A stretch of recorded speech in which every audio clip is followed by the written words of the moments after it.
I just had the most beautiful, powerful, inspiring conversation with Jeff. And he has been through so much loss. He lost his son to fentanyl. He watched his wife deteriorate and die of alcoholism and medication abuse because of the pain that she felt with losing her child and that grief that it caused. And he talks about all of that and how he has now used all of that and has so much gratitude and joy in his life and what he is doing to transform and impact the world. And you have got to listen to this interview.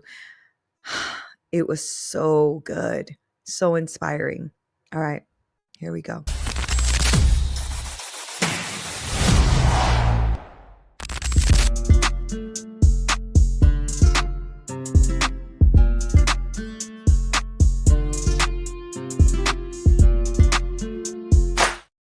What up, party people? This is Nina Perez, and this is Straight Talk, No Sugar Added.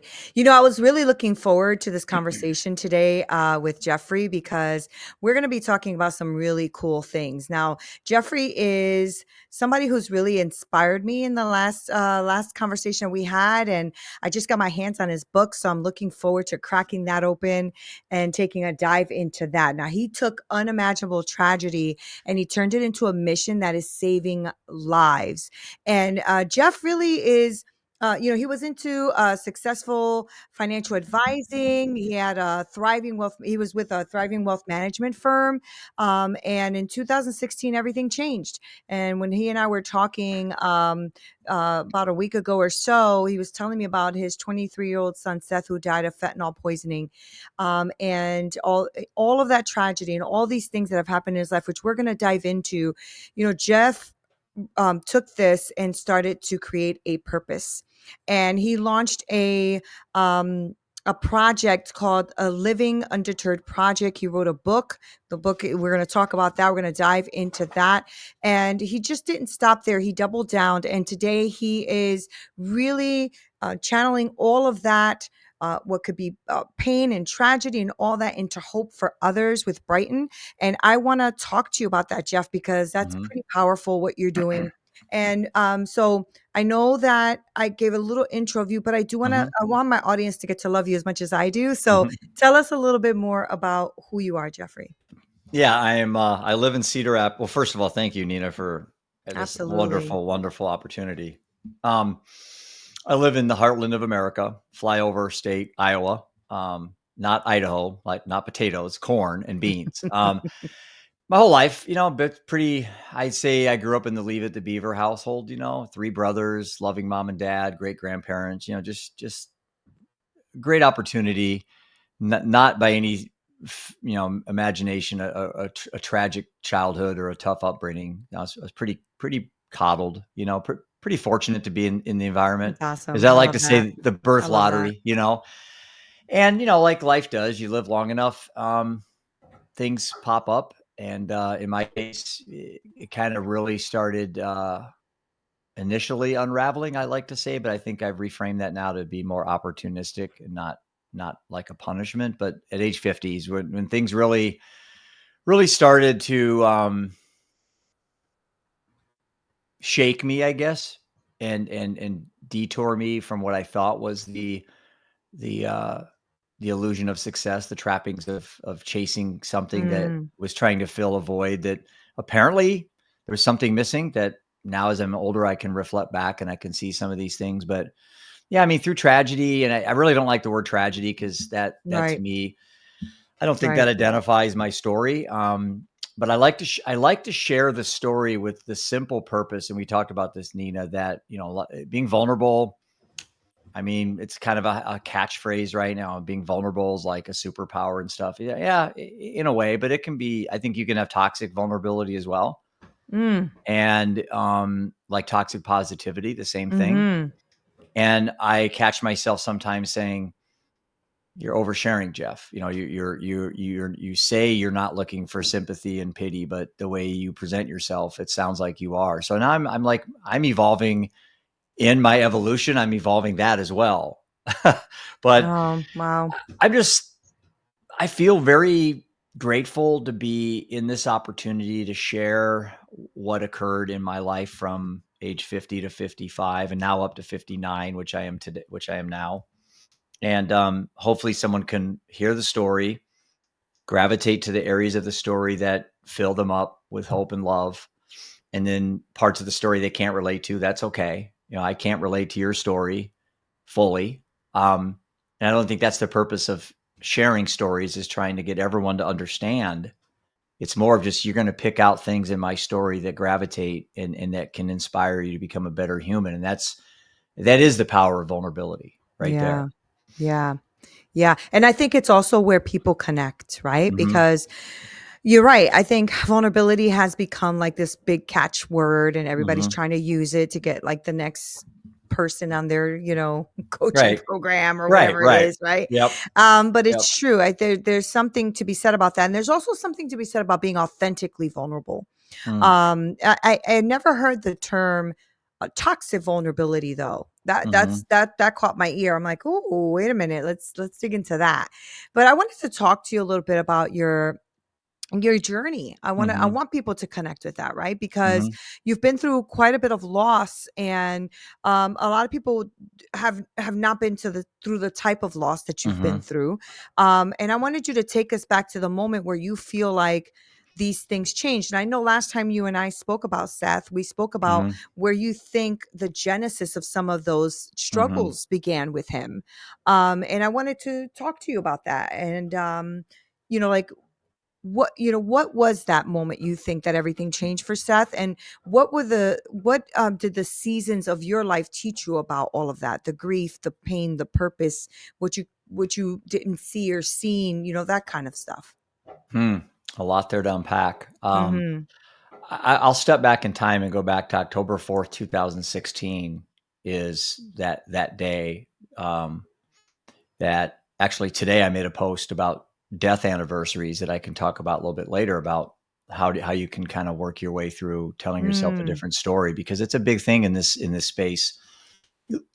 You live long enough, people are going to die in your life, and you got to find a Yeah. way to not get hung up on some of these Yeah. anniversaries that come up. Anyway, so October 4th, 2016, was just like any other day for me. And I was 50, happily married, my lovely wife, Prudence, the love of my life, 9 years younger than me, and just complimented me. And I hope I complimented her. And just that person, you always, you search for that perfect match. Well, I met her.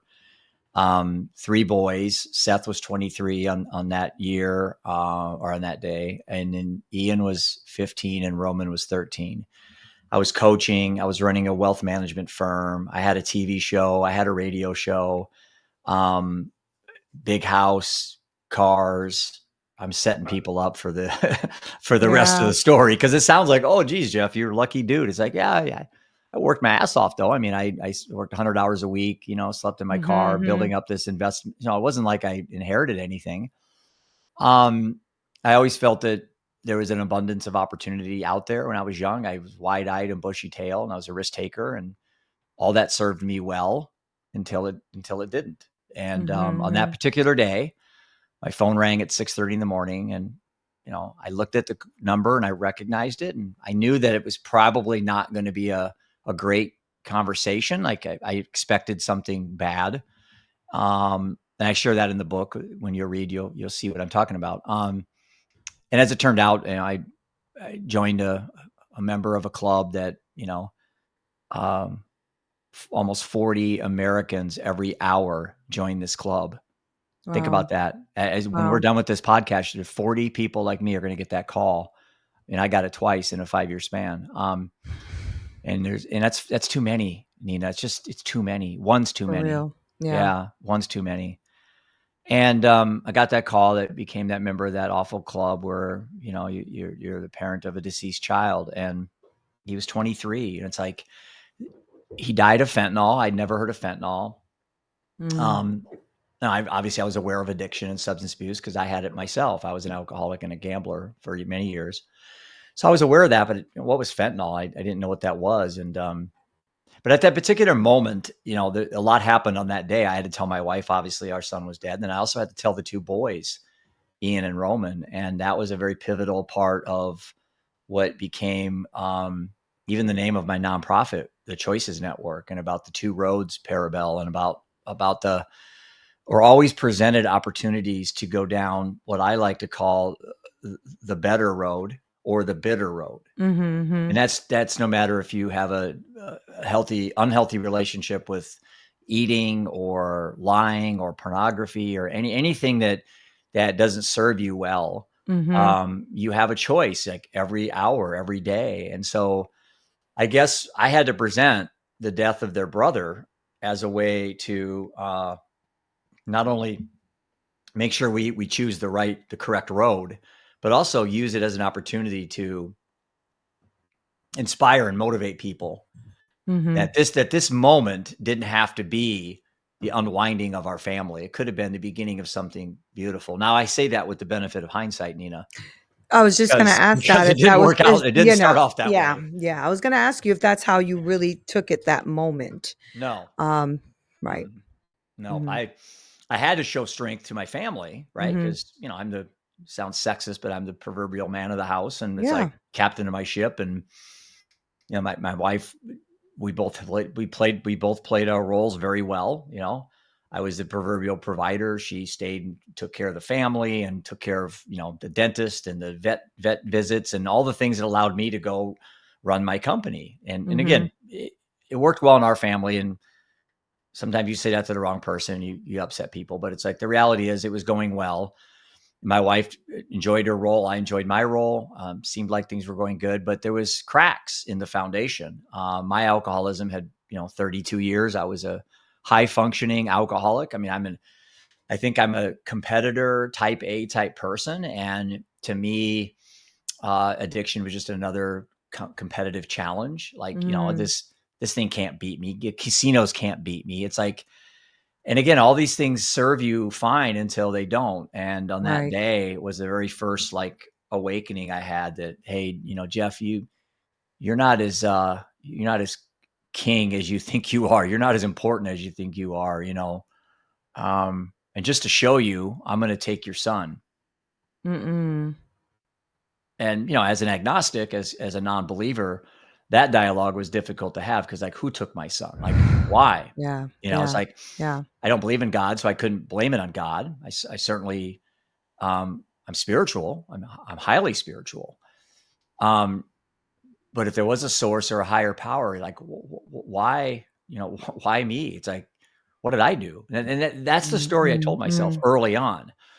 And so about a year into Seth's death, I had taken a year off to work on my mental health, and I didn't. I just sat home and drank every day. So my wife and I just became worser alcoholics, if there's such a word as worser. Just sometimes drunk twice a day, sometimes three times a day, Mhm. to the Mhm. point where I got up to 190 pounds. And I looked at my wife one time out of the corner of my eye. She's walking by me with a glass of wine, and she was like fragile, like an old lady, just like, and I'm like, oh my God, it's like, she's drinking herself to death right in front of my eyes. Here you go again, Mm. Jeff. What a great man you are. What a great dad. What a great husband. And I'm now I'm feeling like absolute loser. Like I let down my family. And so that day I looked in the mirror, December 24th of 17, and I stopped drinking alcohol, and I haven't had a drop since. And I really, Really? yeah, I really did it to support her, Nina, because I didn't think I had a problem. Right. But when Right. I Right. Right. realized, when I realized a couple days that I wanted to drink, then I realized I had a problem. Mhm. Mhm. And I kept thinking about Seth, and I kept putting that face of his, that smile on every bottle of alcohol I saw, everywhere I went. And I just developed a very absolute respect towards alcohol, not a fear. I don't have any fear in my heart. Um, but a respect level and even like a reverence towards death. Like you Mhm. can't really have an enjoyable, loving, living relationship if you're so consumed with fear of death. And Right. so I just kind of let death become an ally in my fight to have a good life, but not in a Wow. fearful way, not in a fearful way, because there's nothing really positive out of living a life of fear. You want to live of inspiration. So, but I really thought me quitting alcohol would help my wife, and it didn't. And on June 29th of 21, my lovely wife, that's both of them right there. died of alcoholism, grief, trauma, Oh. depression, prescription pills. I don't even care anymore what people call it. They're not Mhm, here. mhm. They're not here. Right, right. So I lost, death comes into my life again saying, you know what, Jeff, we took your son. We're not done with you. Um, you have a lot to give to society. So I'm gonna take your wife now. What the F you gonna do about it? Mm, And that's what I told mm. myself. And then my mom died 4 months after that. And It's such a hard thing to go through. Death is always so hard because it's so personal, right? It feels like a personal attack. yeah. And and also, like how do you and that's one thing, like I think in your case, right, you were controlling everything. You were Mm, controlling your alcoholism, you're controlling your mhm. gambling, you're controlling your businesses, and now you don't have Good any point. control, Good right? point. Yeah, I Yeah. guess yeah, I mean, you're not yeah, I that's a very good point. I actually have not, really thought about that too much. You're right. I've been a control freak my whole life, and now, you know, the things I cared about the absolute most, that why I worked all those hours to Right. build this life was for them, to Mhm. share it with them, and now they're gone, and so, I just got thrust into this poetic, beautiful, awe-inspiring journey now that I just, tell myself, "Why not me now?" It's like, Mm. in some Mm. perverse way, it's like, if anyone can not just survive, but thrive, why not me? Mhm. Here's another competition. I'm up Mhm. against death, Mhm. but not Mhm. in a way where there's a winner, because obviously I know who's gonna win. I mean, I'm not gonna win that fight, Right, right, right. but I None certainly of can. none of us are. So No, and yeah. I Right. certainly can kick that can. So I lost all this weight, got into exercise, eat very healthy. I my only vice I really have, I think, is smoking cigars. Mhm. It's I don't have many left. Um, my wife's been gone coming up on 4 years, and I haven't even been on a date, Nina. It's like I wanna fall in love with this guy. I Yeah, yeah, need yeah. I need to really understand what's in this thing, this vehicle I carry around, before I can open my heart to anyone else. I have lots of love to give, but I feel if I got into something real quick, I might as well just start drinking. I might as well Yeah, start yeah. gambling, or I might as well add Yeah. a relationship. That's Mhm, mhm. codependency. Mhm. I'm not ready. And I'm okay with that. I am going into my 60s next year, and I don't want to be alone. So I'm starting to wonder, is the universe going to provide someday? And if it doesn't, so be it. But I have to be open this time. I think in the Mhm, last few mhm. years, if somebody would have shown up, they wouldn't have had a chance because I was too close. So, Yeah. all this is just kind of I guess just kind of transcended me into um a very grateful human being. Um How are the boys? Because the boys, they went through a lot yeah. because, losing their brother, but also losing their mom, but also losing their parents at one point because you were both drinking Mhm. and like drowning yourselves, right, in the pain and the Mhm. sorrow and all of that. How are the boys contending? Because they were fairly young. They were 15 and 13, and in my book, which you'll find out, I did a lot of research on death and how it impacts a family, and Mm, sibling bereavement was like the hardest thing for an adolescent to work through. I Was not bet. losing a mom and dad or a pet. It was a brother or sister, and then an Mhm. older one on top of that. The Mhm. one that you kind of look up to, even though you fight a lot. Your older brother, older sister is always the one that you kind of, as you get older, think, wow, they had it first. They had it rougher because mom and dad didn't have anyone to practice on. Right. Um, and so, yeah, I So think true. 13 and 15, and then my youngest son comes out as a gay man, a year before mom died. So, that's hard enough in and of itself in this country with all the unfortunate hate given towards any, uh, LGBTQ or, community. And so, here's Roman who loses a brother, a mom, comes out as a gay man, all before, what, 19, That's all a lot. before 18. Mhm. Yeah. And then a dad who's, trying to stay alive. So that Christmas when Prudence died, I said my mom died 4 months later. Well, that Christmas I sat in my closet and I shared this with you, and I'll share it with your people. But I tell you, when you have a gun in your hand and you're okay to die, you've kind of given yourself grace that, hey, it's okay. Death can't be any worse than living. This is what I told myself. Mm-hmm. Staying here was hell. There's Mm-hmm. no hell on the other side because I'm already in it. Again, that's what I'm telling myself. Obviously, I didn't pull that trigger, but there's such a powerful lesson in getting that close, getting that and accepting it, and then being able to come back, like being pulled out of the Mm-hmm. fire, like being pulled out of the darkness, and then being thrown back. And you're like, there's a tremendous amount of earned wisdom in an experience like that. Mm-hmm. That if someone came to me right now, Nita, and said, I've got a pill for you, Jeff.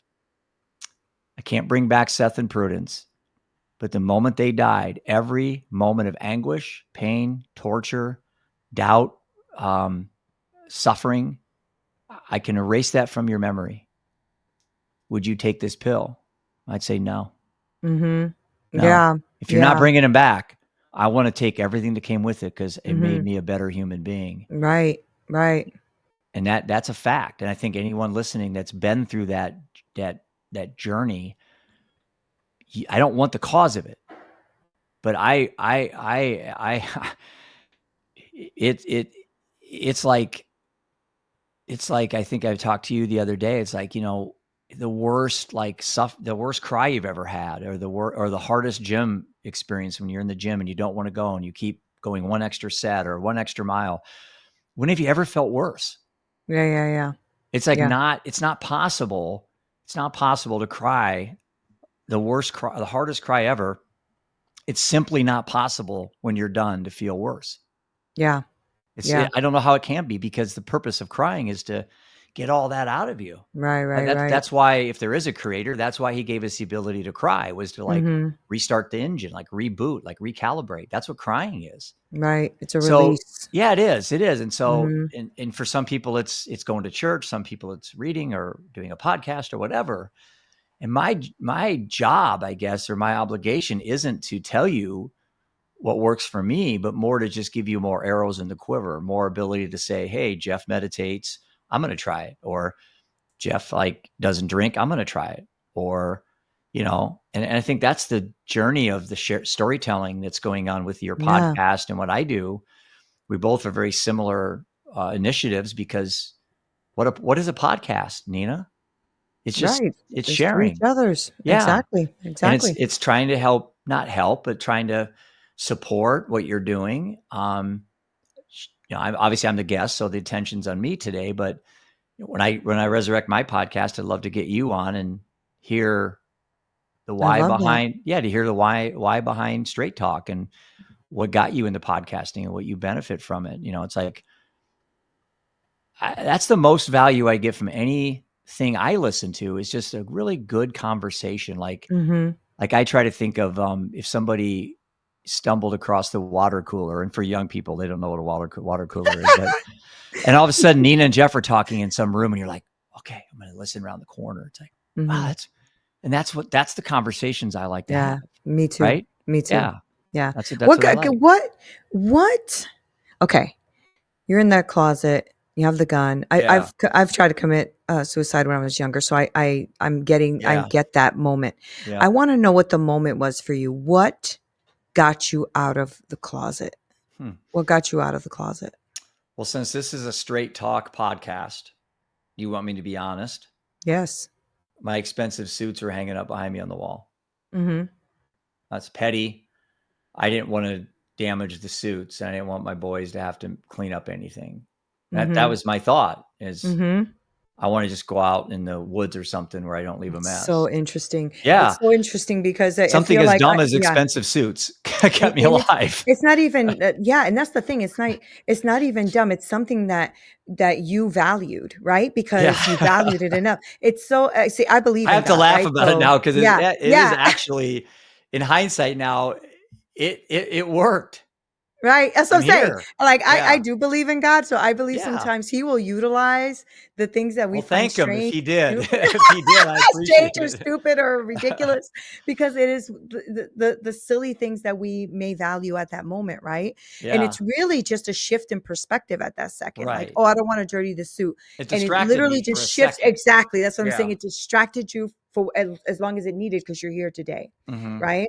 So Mhm. tell me now about this beautiful journey because I cannot wait to dig into this book. I already have it Mhm. next to my bed. It's already going to be cracked open. So I'm just, I want to know what was the transition, right? Because right now you are helping a lot of people. Yeah. So, and I know that it's a long journey, but I would Mhm. love to know what is that? Like you got out of the closet, Yeah. Jeff. Now what? Yeah. What Great. happened there?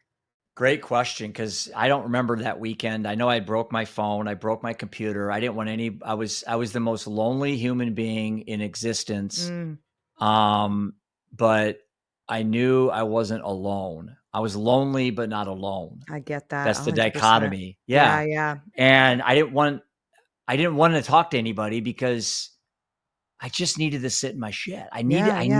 I needed to do this by myself. And for people that are suicide advocates and they're always like, well, reach out and check in. I'm like, I get that. I understand that. But man, there's sometimes that you just don't want to talk to anybody. Yeah. And, I get that. And that's where I struggle with sometimes even checking in on my friends that I know are struggling. It's like, I know it's the right thing to do. The book says it. Everyone says to do that. But I didn't want to talk to anybody. So I broke everything. So if you would have called me, That's Nina, a that's a way to do it. yeah, there's one Forget the way to do not stop. disturb. You just broke it Oh, all. Okay. and then on Sunday night, it was just a storm. My door knocked and people came in and I'm laying on my, just like you see in the movies, except I didn't have the pizza boxes and the tequila Right? bottle. I had a Diet Coke and a banana or something, but boxes strung out and just like you see in the movies. And my business partner's wife came in and was like, "Oh my God, Jeff, we couldn't reach you." And then I looked when my phone finally got resurrected, it was like 150 text messages. My sons are calling me, and I didn't realize at that time how much I worried everybody Yeah, because, much people cared. Yeah. I really shouldn't be here. I was so ready to go. Um, and so again, out of the ashes, it's this metaphor of the phoenix. And then in my mind, I'm playing Rocky, and he gets knocked down and there's Apollo Creed standing over him. And I'm like, after so many years of this, now I'm at the point where I'm like, I don't need to get knocked down all the time. I don't know why Right. I feel this. It's just hard to explain. Like, I don't, I'm tired of getting beaten. I'm tired of beating myself down all the time. I'm Mhm, tired. I'm mhm, just really mhm. tired of it. And so my inspiration comes from this app that we've built and the feedback we're getting and the engagement and the comments I'm getting of people that are really seeing value in it. And that is kind of where I've gravitated to or been ascended to or transcended, I guess. And I just feel like, again, why not me? Why Mm, not a non-tech CEO building a tech product that's working, you that's know? so good. Yeah, because my co-founder, who was Seth's best friend, he's pretty much built the app. He's my tech. But it's like, this demand is so high. There's so many people that are searching for things like Bryton or a breathwork app or a exercise fitness app So or just true. Very, yeah. And very true. so, Yeah. we're positioning Brighton as not like the end all be all, but more of another arrow in that quiver. So when that beast is in your front porch and trying to break in Mhm, and mhm, you're scrambling like I was in my closet, hopefully we can head off this from ever making it to your closet. But if you mhm. do make it to a closet, you know, how are you going to deal with it? Yeah. Talk to me about Brighton. Talk to me about Yeah. that. Well, first of all, the name is special. When Seth died, 3 weeks after he died, his daughter was born, and her name is Oh Brighton. my gosh, I I love know, that. so it just warms my That heart to just think. keeps living on I and know, on. I know, It's amazing. she could have been, Linda or Tina or Mary, but she was of all names, Brighton. It's like, again, uh, why not me? Right. It's It's just I almost keep like a going back to nod, that. honestly. I keep coming back to that. It's like I miss So my good. family. I really do. And they're not going to come back in this material plane that we're all on. Maybe there's Mhm. another portal or something that I'm not smart enough to know yet. And if so, then so be it. And maybe I'll never have a chance to see him again. Maybe there isn't an afterlife. I don't know. Right, right, right. But It's a journey. nonetheless, it shouldn't preclude me from building heaven on earth while I'm alive. And it's like, why do you have to wait to die to go to heaven? Right, If there is a right. heaven, it's like, why can't we just make our own heavens here? Mhm. So I'm trying to Mhm. build a heaven on earth for me. And yeah, it's uh, it's tough because as I've done all this, the numbers are still getting worse.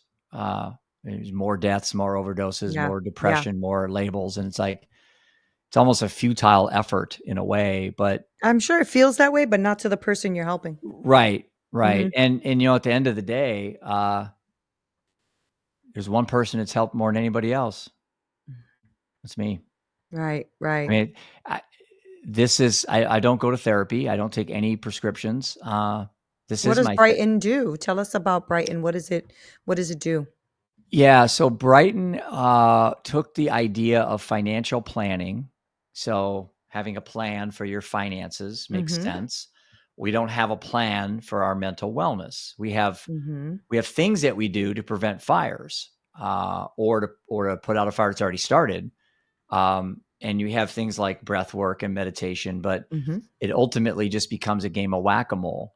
And, I'm living proof of it. You got a serious problem with drinking, you focus on not drinking, and then other parts of your life fall apart and you come rushing in and you do an overcommitment of the gym, and then other parts of your life start falling apart. And so I noticed in the mental wellness space, there was a big void in planning and everything was acute or episodic. So in other words, nothing happened until something happened. Right, right. So you have 3 Mhm. kids, you just cross your fingers and you hope none of them have problems, and, statistically, 2 of them probably won't, but 1 will. And then when they do have a problem, you come rushing in to solve that problem, and that's the Western medicine mindset, and that's Right, treatment. right. That's treatment 101. It's a broken model. And so Brighton was built with this idea of mental wellness planning to mirror financial planning. And in so doing, the asset classes for wealth management are stocks, bonds, and real estate and gold. That's where you diversify your money. You don't put your eggs in one basket. We don't do that with mental health. We literally put our eggs in one basket. Right. There's no diversification. And if Mhm. there is, it's not very good because everything's a biohack. Everything's cold plunge. Everything's right now, today. I don't want to it takes 66 days, consecutive days of doing a behavior to make it a habit. Okay. We don't have 66 seconds today. And Right, so right, what right. an app has done through the gamifications, through the streaks, through the routines, through the reminders, we're giving people a chance to get 5, 6, 7, 10, 15 days of working on forming That's better awesome. habits. Yeah, yeah. Yeah. And that's all through science and discovery that we've used. And our app is Wow. all AI based. So our mood tracking, journal entering is all heavy AI loaded. And Mhm. our asset classes for human asset classes. So again, if you could be the creator for a day, Nina, and you could like build the perfect human, what 3 areas would you focus on to head off most mental health problems, right? That was my mindset. If I could build the perfect human, what would my 3 human asset classes be that I Mm. want to invest in? And it was health, wealth, and purpose. So those are the 3 Mhm. asset That's good. classes. Yeah. Mhm. So in my financial planning mind, I don't have a background in clinical, diagnosis and all that stuff. I had a very successful career as an investment advisor.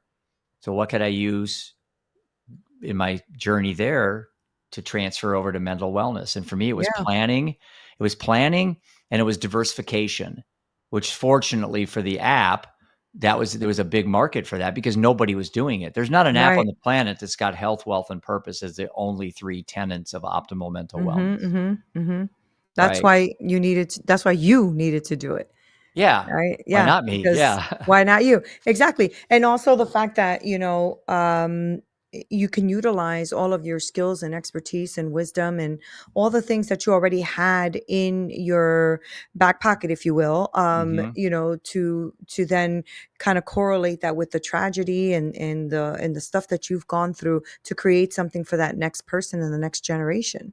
And so I think it's absolutely beautiful. I mean, I remember when we first met, I couldn't get the conversation out of my mind. I was Hmm. talking to my husband about it. I was telling him how excited I was for today's podcast because these are the conversations I love to have, because Yeah. I know that there are so many of us out there just struggling with things and just don't know how to come at it, and Yeah. sometimes oh, how are you? Good. And inside you're dying, you know what I Yeah. mean? It's like, and you don't know where to go next. You just sometimes, because we have so much information, Jeff, right? Yeah. There's so many things coming at us that sometimes your brain just shuts down. Like you just Yeah. can't no more, right?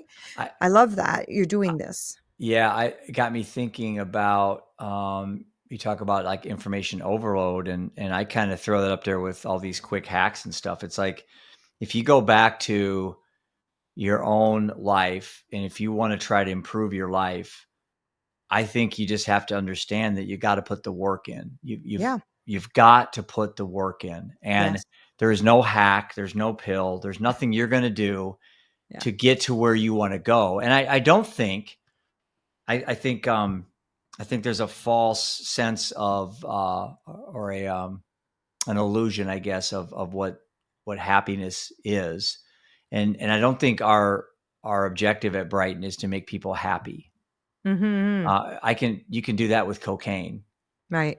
You know, Right. Right. happiness should not be on the table for objectives in human flourishing, because you can get that in ways that are not positive. You know, Mm-hmm. pornography, So gambling, true. right? So Yeah. I think advocates need to stop saying that we're trying to make people happier. It's like, or our happiness scales are a joke, because that shouldn't be it's the wrong question. Mm-hmm. The question should be, how do we increase human flourishing through adding peace and joy in people's lives? Mm-hmm. That should be I the agree. question, Yeah. but it's not, because Yeah. peace and joy takes what? Time, discipline, Yeah. experience. You know, Right. what 23-year-old is gonna have any body of work to pick off information from? I've got a 59 years old. I have a large body of work of living. I can learn from lessons. A lot of these kids I see becoming life coaches, they don't even have kids. Yeah, I know. Oh god, it's How so in the funny. I hell was can just you be a having this life coach? conversation. Yeah. I How can you know. be a life coach when you just got married and you have no kids and you have a pet? It's like, That's because AI does it for them, yeah, you right? could be a And life coach so, yeah. to kids that have no kids that are just getting married with pets, but I'm not going to listen to a 25-year-old trying to give me life advice, or a Same. 30-year-old that doesn't have kids. Or, quite honestly, this is why I didn't go to therapist, because unless you were a therapist, Nina, that buried a child, I don't know how you can relate to me. Right, right, right. Yeah, yeah, yeah. And Yeah, yeah. I'm being in defensive therapy. To find somebody that's going to really resonate with me, they're going to have to been through hell with me. Right, Like, right, right. I'm not going to sit with an Iraqi war veteran and be able to, I can say all this word salad to get them to think I know what I'm talking about, but I wasn't there. That's I right. can't That's relate to right. that. Mhm. And so I think Mhm. that's one of the problems with therapy is you got someone who's gone through an extreme traumatic event, and they're trying to sit down to some therapist, and I'm looking at all the designations on the desk behind the wall, on the wall, and I'm like, dude, we're not in the same planet right now. Mhm. I don't Mhm. think you can understand what I've been through, because I'm not your therapist. I don't have to understand what you've been through. Mhm. Mhm. You know, I'm in your office. And so I've never had a really good experience at therapy for me. I've been 2 times I went to see somebody. I liked them. They were good people. Everything they said made sense. I just Just wasn't hitting deep enough, right? Yeah. it just wasn't, because it's like Mhm. trying to talk to someone about owning a dog and you find out they own a cat. And you're like, Yeah. Yeah. you No, it's can't true. understand. You It's don't true. understand what I'm Yeah. going through. My niece died at 18 years old. She was in a I'm drunk driving sorry. accident, right? Ooh, that's, Thank yeah. you. Thank you. And her mom is kind of stuck in like she's kind of stuck in this limbo for it's been years now. I think it's been like a good maybe 7, 8 years. Mm. But her room is still a shrine. She won't take anything down. Like she's really in that Yeah. place.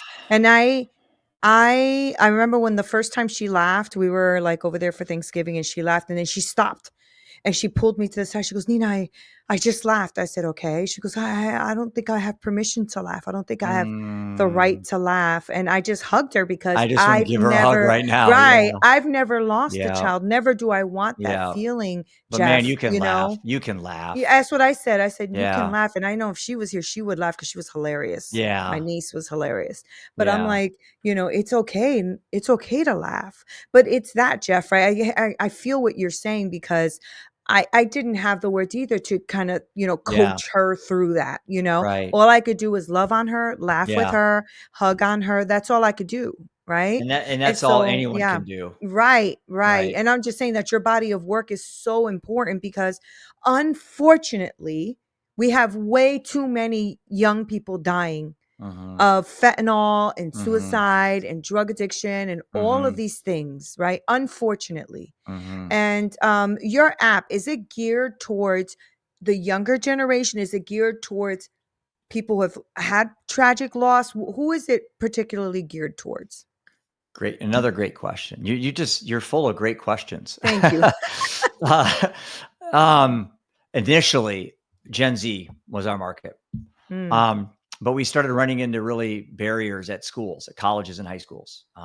It just for many, many reasons. And for us to get to where we want to go to sustain a business, to be around, what good is all this if I close the app down? right. We made a pivot into what I call the employee benefit space. Okay. And right now, as it speaks, I think our marketing material and everything is still geared towards Gen Z. So I would say realistically, like 16 to 26 is kind of the sweet spot.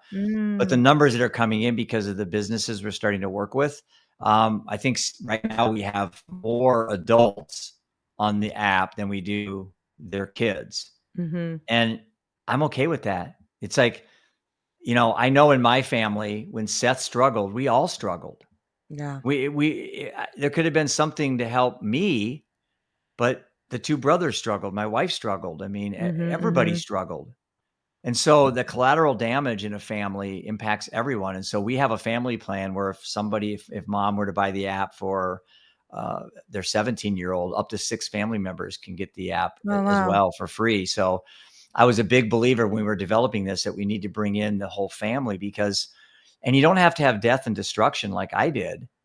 Matter of fact, that's an outlier. More Right, more right, family right. more families don't have what I had happen, thank Mhm. God, and more just have what happened before they died, which was horrendous. Right. Um, I'll spare you any details, but to watch my wife just turn into something I didn't know, my heart goes out to her. Like, Seth was an accidental overdose. He was on the drug road and things like that happened. But my wife was trying to die. She didn't want to live. And Yeah. alcohol and prescriptions was suicide by alcohol. And my heart, as time goes on, Seth's got 8 years now. He's gone and Prudence is 4. I'm having a lot more empathy. And I think about my wife now. The first couple of years, I was really angry. I'm not going to I'm lie. I sure. was I'm angry at sure. her for I'm sure. abandoning me and abandoning the boys. But that's so petty now. And now it's like, no, she had her own issues as a child. There was a lot of abuse growing up that I found out in her diary, outside of the family and stuff. But it's like, Mhm. yeah, I'm giving her a break, giving her mercy and grace. Yeah. There's no good Good. for me to hold any anger in my heart towards Prudence. Mhm. I think about her every day. Mother's Day came up and her 4-year death anniversary is coming up. And I talked about in cosmic time. So anybody listening right now, I think as we wrap this up, this would be a really good Yeah. nugget to hang on to. You live long enough, you're going to have death anniversaries. It could be grandma, it could be a pet, it could be a daughter, it could be whatever. Um, that's like a guarantee that when Yeah. you're born, it's part of the deal. 100% Yeah, guarantee. part of the Yeah. deal. And someday I'll Yeah. be a death anniversary. Just hopefully not today. Same. But the reality with death anniversaries, and from a cosmic term or from a universal angle, it's just another day. I mean, humans put time is a human construct. I mean, the 24-hour idea, a year, a month, these are all things that we invented. The universe just does what it does, and then we Yeah. We put need these labels order. on it. We try to get order. Yeah. And Yeah. so Mm. I've treated now these just are days. And so today's a death anniversary. Tomorrow's a death anniversary. The next day's when Prudence's death date comes up, June 29th, I'm not going to Mhm. make any special posts on LinkedIn. I'm not going to. Matter of fact, I don't put posts of them anymore. I just don't. I think it's too manipulative for me Mm, to put a post of my son, and then all of a sudden I get 200 comments, and they're all, "Oh, I'm so sorry," and but and it's like yeah, I can make yeah. a post. I can make a post to inspire people without putting them on the and it's like I think I talked a little bit about some of my experience with psychedelics lately and how I had this real liberating my last experience in Panama. I just didn't feel like I have to carry them on my shoulders anymore. Oh man, that's good. And I don't love them any less, Right. No, but I get that. I'm not living their life anymore through me. Yeah. I've got one chance here. I've got years ahead of me to be focused on my fun, my pleasure, my enjoyment, my laughing, my crying, my new relationships. And they had their chance. They're not here. I Mhm. am. There's Mhm. no shame in for me being a little bit selfish versus always being selfless all the time. Right, right, right. It's taken me years though, Nina, to give myself permission to have joy because Yeah. I was like your niece, I I couldn't accept it, you Yeah. know, and screw it. I don't have time anymore to sit around feeling sorry for myself, and I love them more than I've ever loved them in my entire lifetime. But I don't need to carry that burden that everything I do has to be. I'm even considering taking their pictures down. I haven't. Today's not the day. Universe isn't having me do it today, but it's like there'll be a day where I won't have their pictures behind me anymore. Because Mhm, I mhm. feel like they're always hovering around me. Mhm, mhm. They're in my heart. I don't need them on my shoulders. That's so good. And the reason I say that's so good because there's a freedom in that, Oh, Jeff. so My liberating. God, I there's so cried and freedom cried. in that. I cried and Yeah. cried and cried, and I kissed the earth, and again, a secular human, I'm looking up to the sky more of just Yeah. because I think that's what you do. I wasn't praying to any God or anything, but I'm like, I think we all have God inside of us. Mm. I'm a God, you're a God, Seth's a God, Brighton's a God. It's like we have little nuggets of stardust in us. And that is true. And it's like I think we have everything inside of us. Mhm. I don't think we need to look outside of us for anything anymore. I like spiritual connection. I love nature and all that. That gives me a sense of awe and well-being. But Mhm. my inner fire comes from this ember in my gut that almost extinguished in that closet, almost extinguished. And then something happened in me and it just lit up in this inferno. And now I it's just a love that. raging fire. And it's going to go down again. I know. And I got to keep feeding that fire, but in a way Yeah. that's constructive and positive and not full of fear, like, "Oh, I'm gonna run out of money," or, "Oh, the app's gonna fail." Constantly That's all evolving, yeah, that's all constantly. fear-based, yeah. Mhm. Mhm. I have no anger in my heart, I get irritated sometimes when someone cuts me off, but I think to myself, "Maybe they're going to the funeral home to identify their child," Mm. Mm. you know? Wow. Maybe they Yeah. just got divorce papers. Maybe Yeah. they just got a stage 4 cancer diagnosis. I don't Yeah. know. And all of that can be true. All of 'Cause that can be true. the day that I Yeah. found Yeah. out they died, I was a wreck. I'm sure I Yeah. ran home and cut people off. Yeah. It's like, we just need to chill a little bit and give our fellow humans more breaks, more Yeah. grace, more compassion, Yeah. More empathy, more and love. Yeah. that Yeah. just permeates throughout the universe. Yeah. I couldn't agree with that more. I'm right now in this very fortunate position that I teach underserved communities, right? How Mm, to in the culinary field so that they can get jobs in the culinary field that's great. in restaurants or whatever. And what you're saying is touching me in a really deep place because I was talking to them recently and they know I'm Christian. Mhm. they're like, "You're a Christian, aren't you?" I'm like, "Yeah, I am."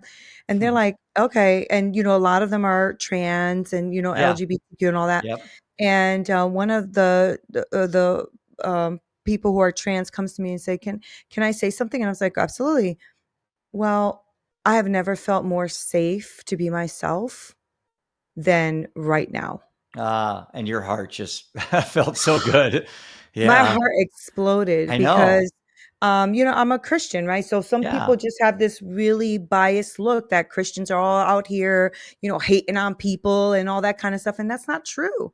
No. Not if you're truly a Christian, because we Right. really do love God and we want to love others. Yeah. And for them to feel that safeness around me and to Yeah. just be them was so powerful. So what you're saying is true. Let's give each other a break. Let's love Right. on each other a little bit. Let that person cut you off. Maybe even give them something while they're cutting you off. Like, Yeah. here's a gift, here's some, goodwills to you, whatever's happening, like something. I'll share a quick story with you, and I know we're kind of running out of time maybe, but, Yes, yes. I um, knew this was going to happen with so us. I so knew it. my son Ian and I, like a month ago, we were gonna have lunch with his wife, my daughter-in-law, just the 3 of us, and as Mhm. we're pulling into the lot, I see this lady in her car with the handicap sticker, and she's very confused, like, she's probably in her, 80s or 70s, but she looked very, like, deer in the headlights, and she pulls up, and she has a map out that she'd printed off her computer, so she didn't even have, like, a map on her phone, and Wow. she was driving, and she's like, "Do you know where this is?" And my son looks on his phone, and he said, yeah, it's up there. It's like around the corner here, and it's in a strip mall area. And we're late for lunch reservations. There's another group of people waiting for us in there, and I just at the moment said, "My son and I will take you over there." I said, "Just Mhm. follow us." So I got in the car, and the lady followed us, and we pulled. I got out of the car and parked her in a handicap spot. She never would have found it on her own.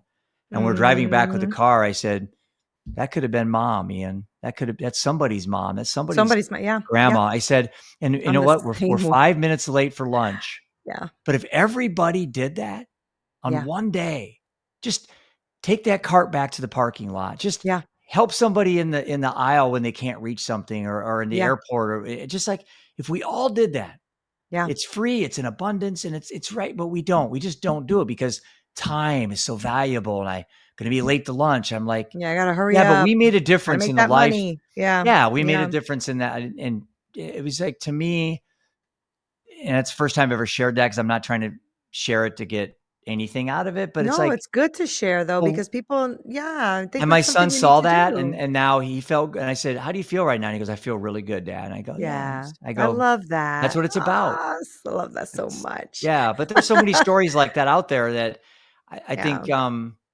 I think we're onto something. yeah, I think humans can do amazing things, and we haven't tapped yeah. our potential at all. Oh no, yeah, I believe that. Just got to Oh my God, get out of Jeff, the way of ourselves. I could talk to you forever, ever. Okay, we're gonna end it, but before we end, I do want people to pick up your book and to also get that app and all that. So give us that information, where to find your book, where they can download the app, the whole thing. Yeah, the book is This One's for You, an inspirational journey through addiction, death, and meaning. And it's on Amazon, Audible. It's on our website is www.brytonapp.com. And that's Brightn. I took the O out of her spelling. So brytonapp.com. And then on the App Store, Android or Apple, it's Bryton Wellness. Okay, And you can do a 7 or 14 day free trial. And after that, it's less than 20 cents a day. So it's not, I love that. yeah, Love it. we made it so it's an investment, not an expense, basically. I am so grateful for you and what you're doing in the world. Honestly, I really am grateful. And I'm so glad that you chose my audience to pour into. And I couldn't thank you enough, because even when we met the last time, I'm like, you and me are going to talk for a long time. I told you I 45 minutes would feel like 5. I truly appreciate you very much. Thank you for hanging out with me today. Thank you. It's my honor to be on Straight Talk. I love it. Guys, I told you, right? I know.